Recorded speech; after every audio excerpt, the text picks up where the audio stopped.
Let's speak with one of our congressmen right now. Joining me now, Democratic Congressman Alan Grayson, member of the Foreign Affairs Committee and the Middle East and North Africa Subcommittee. Representative Grayson, thank you for being here.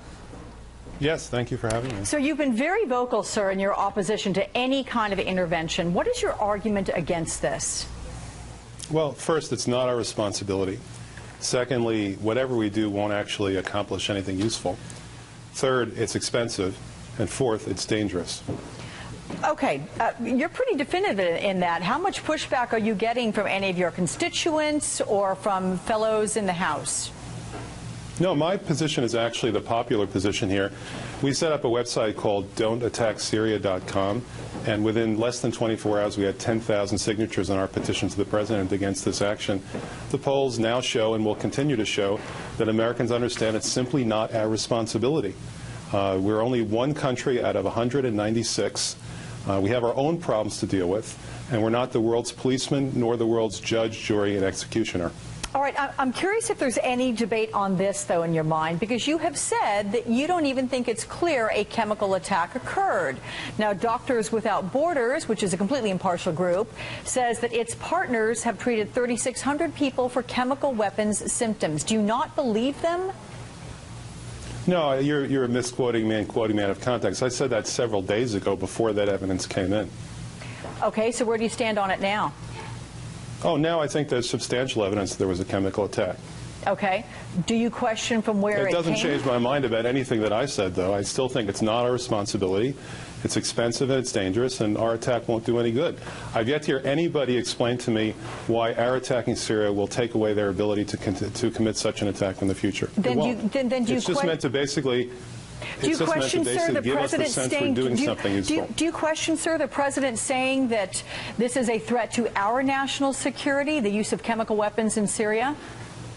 Absolutely. We haven't been attacked at all. Not a single American has been attacked during the course of this entire civil war. And I think Americans understand that. Let's tend to our own garden. Okay. What about our allies, neighbors there in the region? What about Jordan, Turkey, They haven't been Israel? Attacked. They haven't been attacked. They haven't been attacked either. What if they were to be attacked? Would that make an that would entirely be an different entirely scenario? different story. Turkey is a member of NATO. We have collective responsibilities with Turkey. If Turkey were attacked by Syria, then we'd have to act under our NATO treaty. Would you feel that's not this situation? Would you feel better if the UN weapons inspectors come back with a report confirming, as anticipated, the use of chemical weapons in the region, and were able to point, even though this isn't their mandate, but if others were able to find proof to point to President Assad's regime as being those who launched that chemical attack, would that change your mind at all? No. What would change my mind is somebody explaining to me what the heck this has to do with us. Well, the President spoke directly to you and your colleagues yesterday. Let's take a listen to this. My question for every member of Congress and every member of the global community.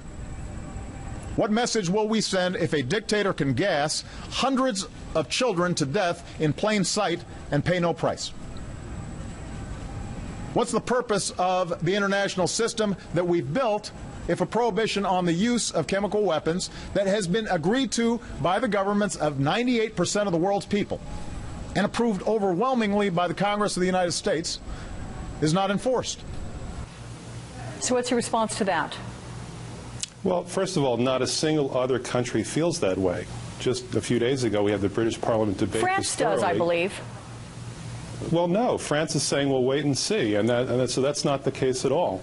How is it that this is always our responsibility? And by the way, the treaty that the President is citing says that in case of violations of that treaty, you take the perpetrators to the International Court of The Hague. You don't bomb them. Okay. Are you going to be on that conference call, sir, at 2 o'clock, or get yourself up to Capitol Hill for that meeting that is taking place today with lawmakers and the White House?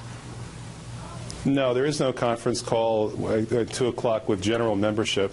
And I've arranged for a separate briefing on Wednesday next week. Okay. Representative Alan Grayson, thank you for your time. You're welcome.